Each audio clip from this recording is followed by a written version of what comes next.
안녕하세요, 여러분. 쌤과 함께하는 영어 유토피아, 쌤토피아의 쌤입니다. 자, 오늘은 무슨 얘기를 해볼까 하냐면요. 내가 영어 참 어려운데? 이렇게 생각했을 때, 왜 영어가 어려울까? 이 생각 해본 적 있으세요? 왜 나는 영어를 하는데 잘 안 되는 걸까? 당신에게 영어가 어려웠던 진짜 이유가 무엇인지 한번 알아볼까 해요. 가끔 친구들이 저한테 물어봐요. 일본어는 단어만 알면 쉽던데 문장 만들 수 있던데 바로 왜 영어는 안 돼? 저도 그래요. 저도 일본어 체험 배우고 나서 단어 몇 개만 가지고 문장 만드니까 쉽게 되더라고요. 근데 영어는 왜 안 될까? 영어 그래도 잘하는 사람 많던데 나만 이렇게 어려운 건가? 영어로 문장을 만들려고 하면 머리가 백지가 돼요. 자, 이런 분들 있죠. 아, 영어 왜 이렇게 어려울까? 그래서 이런 생각을 하게 되죠, 결국은. 내가 머리가 나빠서 그런가? 어, 저도 그런 생각 한 적 있었는데, 여러분 그거 아니에요. 오늘 그 이유를 낱낱이 파헤쳐 드릴 테니까 끝까지 한번 들어보세요. 일단, 한국어랑 영어는 완전히 다른 언어예요. 언어적 뿌리 자체가 달라요. 한국어는 알타이어계, 교차어라고 하고요. 영어는 인도 유럽어족이며 굴절어이자 고리보예요. 무슨 말인가 싶죠? 예, 중요하지 않아요, 사실. 어쨌든 한국어와 영어는 이렇게 달라요. 문법도 다르고 발음도 다르고 문화적 배경도 다릅니다. 완전히 다른 언어예요. 마치 우리가 살다가 갑자기 우주선을 타고 외계 행성에 가서 외계어를 배우는 거랑 똑같은 거예요. 영어가 어떻게 다른지, 왜 다른지 10가지만 짚고 넘어가 볼게요. 아마 다 끝나고 나면 아, 영어랑 한국어가 이렇게 다르구나. 그래서 내가 그동안 힘들었구나. 그래서 내가 영어로 문장을 만들려면 그렇게 헷갈렸구나. 이런 생각이 드실 거예요. 자, 이제 본격적으로 시작해 보겠습니다. 자, 첫 번째 차이는 바로 어순의 차이입니다. 어순이 달라요, 영어와 한국어는. 예를 들어 볼까요? 한국어는 나는 그를 좋아한다. 주어, 목적어, 동사가 나옵니다. 하지만 영어는 I like him. 주어, 동사, 목적어가 나와요. 그러니까 어순이 다르기 때문에 내가 문장을 만들려고 하면 머릿속에서 어순을 계산해야 되는 거예요. 뭐 나오지? 그 다음 뭐지? 그 다음 뭐지? 이런 생각들을 하게 되는 거예요. 자, 동사를 마지막에 붙이고 싶은데 어색하다. 이런 생각으로 문장을 만들게 되는 거죠. 자, 왜 그러냐면요. 한국어는 교차어라고 부르는 언어입니다. 나는 그를 좋아한다. 여기서 주어, 목적어, 동사가 있는데 주어, 목적어, 동사를 한국어는 어떻게 구분하냐? 바로 는, 를 이렇게 조사로 구분합니다. 그가 그녀에게 선물을 줬다. 자, 이건 어떻게 구분할까요? 이거는요. 그가 하면 주어, 그녀에게 간접 목적어, 선물을 직접 목적어. 조사를 통해서 단어들 간의 관계를 나타내는 게 바로 교차어라고 불러요. 자, 예시 문장을 하나만 더 보도록 할게요.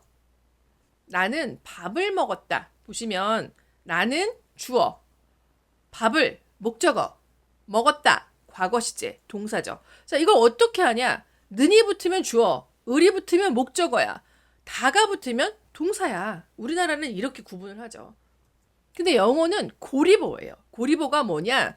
단어를 어떻게 배치하느냐. 단어의 순서에 따라서 의미가 달라지고 품사가 달라지는 언어예요. 그래서 이게 고리보인데요. 결국 어순이 의미를 결정하는 거예요. 이게 무슨 말이냐? 제가 한번 다시 살펴보도록 할게요. 자, 영어에서 The cat chased the mouse. chase는 쫓아가다는 뜻이잖아요. 고양이가 쥐를 쫓아갔다. The cat. 맨 앞에 나오면 주어야. 우리말로 하면 는이죠. 는이야. chased. 두 번째 나오면 동사야. 이건 우리말로 해석하면 다가 붙어야 되는 거예요. 세 번째 나오면 목적어야. 우리말로 하면 을이나 르리 붙는 조사가 붙는 목적어가 되는 거예요. 고양이가 쥐를 쫓았다. 여기 보면 고양이가 처음 나오면 주어야. 두 번째 나오면 동사야. 쫓았다. 세 번째 나오면 목적어야. 를 이렇게 되는 거예요. 그러니까 어순 첫 번째 나왔냐 두 번째 나왔냐 세 번째 나왔냐에 따라 주어, 동사, 목적어가 결정되는 언어인 거죠. 자, 이렇게 되는 거예요. 고양이가 쥐를 막 쫓아가잖아요. 근데 예를 들어서 어순이 바뀌었다고 칩시다. The mouse. 주어가 먼저 나왔어. 그 다음에 chase the cat 하면 누가 쫓아가는 거예요, 이제? 쥐가 쫓아가는 거야. 쥐가 고양이를 쫓아가는 거예요. 쥐가 고양이를 쫓아. 의미가 완전히 달라져요. 그러니까 어순이 바뀌면 의미가 달라진다니까요. 지금 그림 보시면 완전히 달라져서 역전됐어. 이제 쥐가 고양이를 쫓아가. 고양이가 도망가. 자, 이런 상황이 되는 거죠. 근데 한국어는 어떤지 한번 볼게요. 한국어는 쥐가 고양이를 쫓았다. 주어, 목적어, 동사. 자, 어순을 바꿔볼게요. 고양이를 쥐가 쫓았다. 쫓았다. 쥐가 고양이를.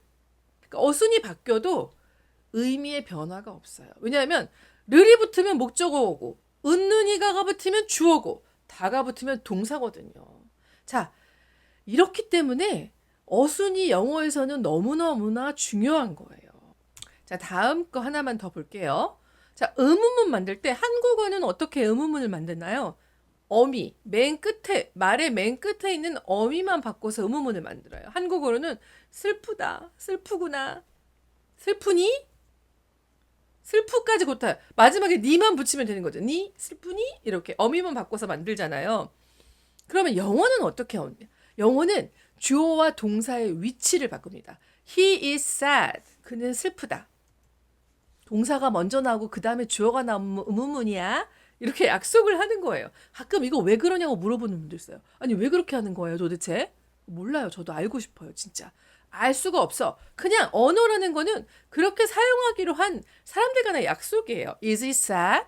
그러면 그는 슬프니? 이런 뜻이 되는 거예요. 그래서 주어와 동사의 위치를 바꿔서 어순을 바꿔서 의문문을 만드니까 어순이 의미를 결정한다는 게 바로 이런 내용이 되는 거예요. 여기서 한 가지만 더 말하면 자, 일반 동사 의문문 만들 때는 두 동사를 사용해서 의문문을 만들잖아요. 그런데 예를 들면 동사가 맨 앞에 나오고 그 다음에 주어가 없어. 그건 뭐예요? 명령문. 이런 식으로 약속을 해놓은 거예요. 어순을 약속해놓고 그 어순에 따라 의미를 결정하자. 이렇게 만든 언어가 바로 영어입니다. 두 번째 차이는 바로 전치사의 사용입니다. 자, 이 영어에서 진짜 골치 아픈 것 중에 하나가 전치사예요. 우리말에는 전치사가 없거든요.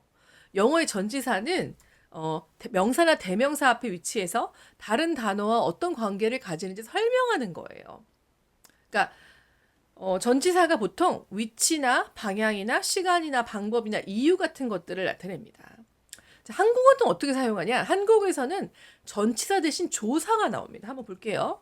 명사가 나오고 위치어가 나오고 조사가. 예를 들어서 책상 위에 하면 책상은 명사, 위치어가 위, 뒤에 조사, 위에. 그러니까 이 위에 해당하는 게 전치사거든요. 영어는 어떻게 하나 볼까요?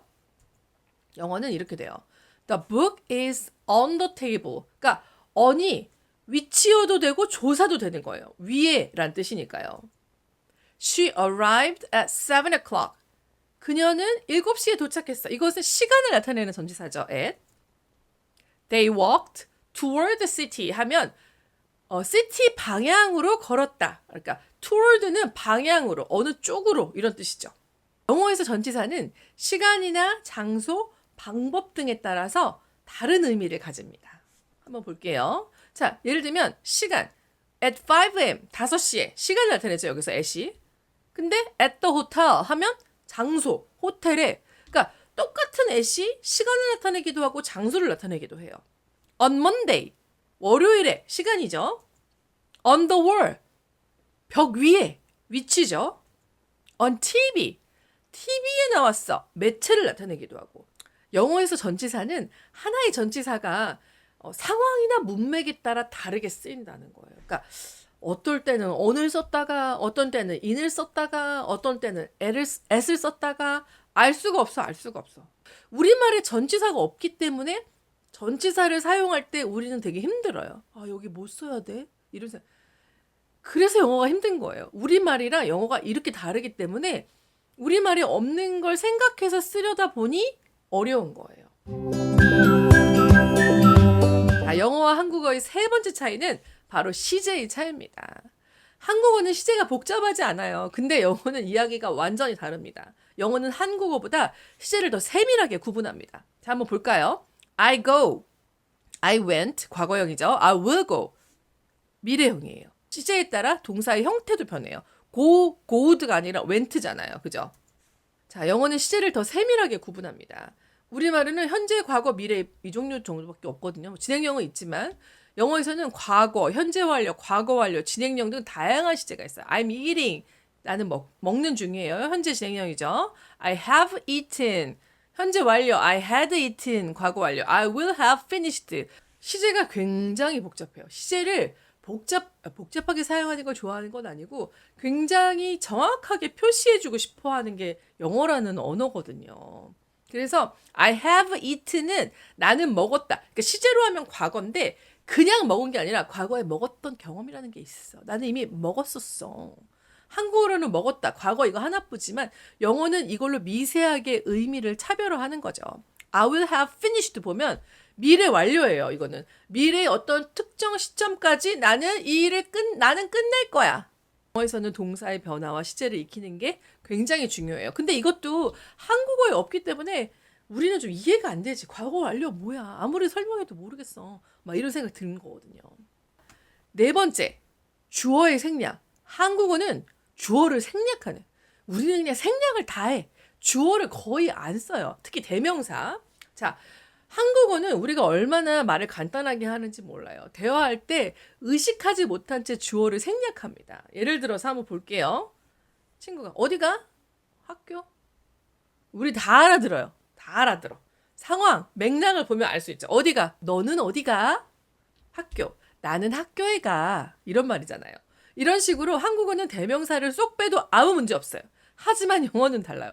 영어는 주어가 항상 명시돼야 합니다. Where are you going? I'm going to school. 자, 동사가 맨 앞에 나오면 뭐예요? 명령문. 동사랑 주어 위치가 바뀌면 의문문. 근데 우리말에는 주어가 없어요. 그래서 우리는 주어를 찾는 게 일단 힘들어.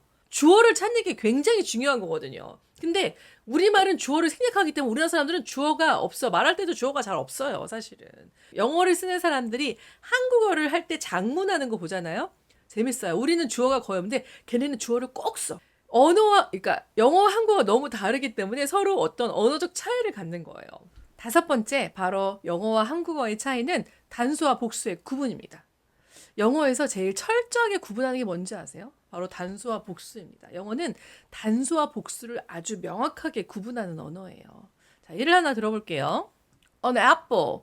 사과가 한 개면 an apple이죠. 사과가 두 개면 apples. 한 개나 두 개나. 우리말로는 약간 그렇거든요. 근데 영어에서는 an apple, apples. 복수형에는 s를 붙인다. There are two apples. to가 붙으면 무조건 apples야. 근데 한국어는 어떻게 되는지 한번 볼게요. 한국어는 단수의 복수의 구분이 모호해요. 한번 예를 들어 볼게요. 사과 몇 개 있어? 두 개 있어. 자, 우리 다 알아들었죠? 사과가 한 개냐 두 개냐? 우린 중요하지 않아. 그냥 그러니까 이 한국어를 영어로 해보면 사과들은 몇 개가 있나요?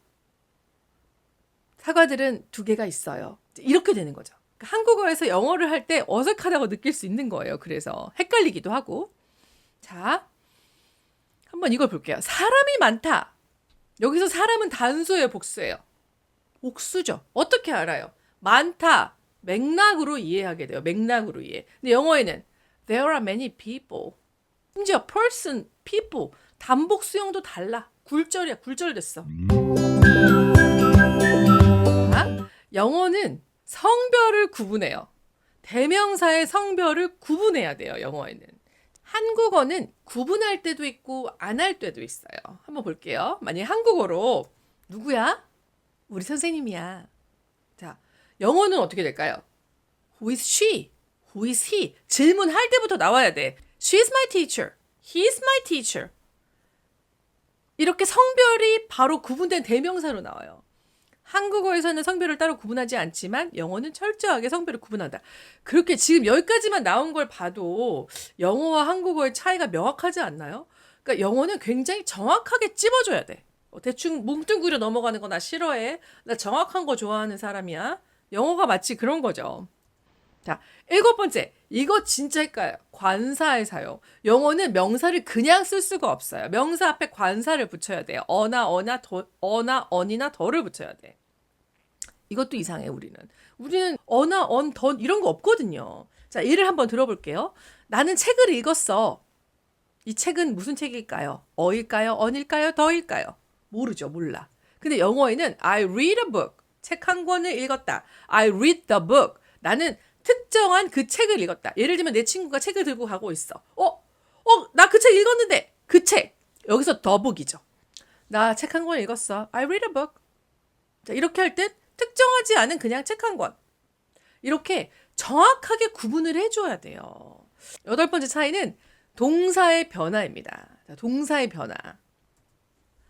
She's a doctor. 단수에는 is를 썼어. They are doctors. 복수에는 are를 써야 돼. 우리말은 주어가 복수이든 단수이든 동사는 똑같아요. 근데 영어는 주어가 단수이냐 복수이냐에 따라 동사의 형태가 달라지기도 해요. 이 동사 변화가 우리나라 사람들도 굉장히 낯설고 적응이 안 돼요. 제일 적응 안 되는 게 이거. 제일 적응 안 되는 거. He plays soccer.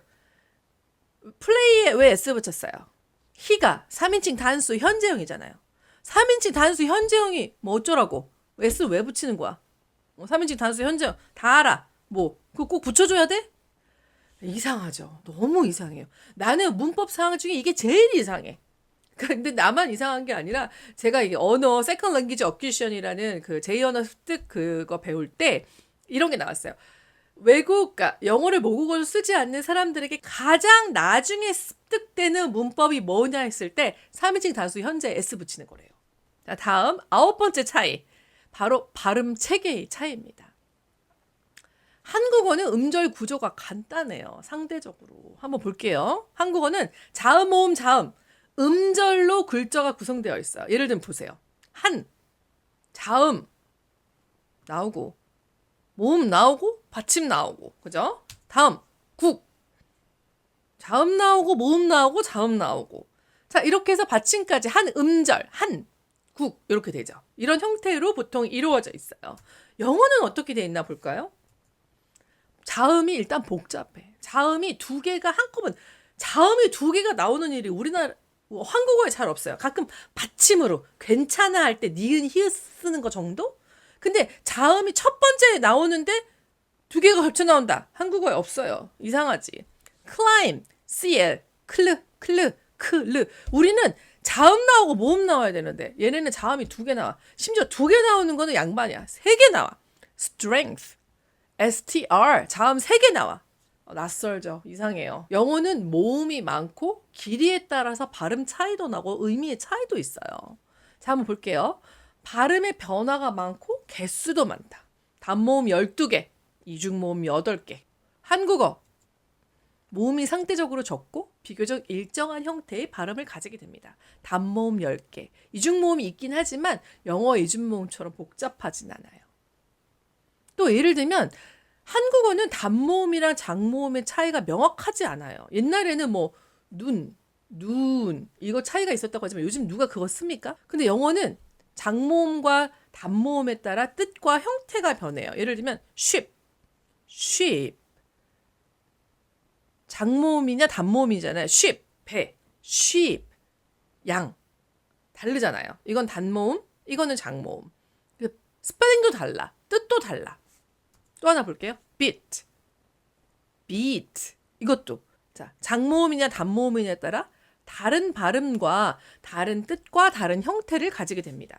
근데 또 한 가지만 더 말씀드리면 이 발음이 한국어랑 한국어에는 없는 영어 발음이 꽤 있잖아요. 그래서 영어와 한국어를 섞어 쓰다 보면은 발음이 교포 발음이 될 수밖에 없어. 왜냐하면 내가 영어 발음에 혀가 맞춰져 있다가 한국어 발음으로 넘어가는 순간 발음이 꼬여.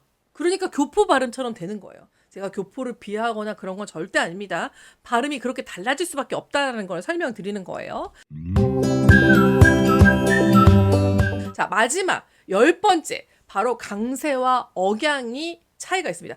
그러니까 우리말에는 강세가 잘 없어요. 억양도 잘 없어. 우리는 되게 평탄한 언어거든요. 강세와 억양 차이가 별로 없을 뿐만 아니라 이게 의미에 영향을 미친다? 그런 일은 더더군다나 없어 우리는. 근데 영어는 보세요. record 강세가 앞에 찍으면 명사야. 형태는 똑같아 두 개가. 근데 강세가 어디 찍히냐에 따라 명사가 되기도 하고 동사가 되기도.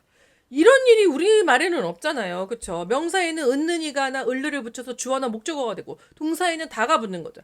우리는 딱 눈으로 보면 이게 명사인지 동사인지를 바로 구분할 수가 있어. 근데 영어는 힘든 경우도 있다. 또 하나의 예를 볼게요.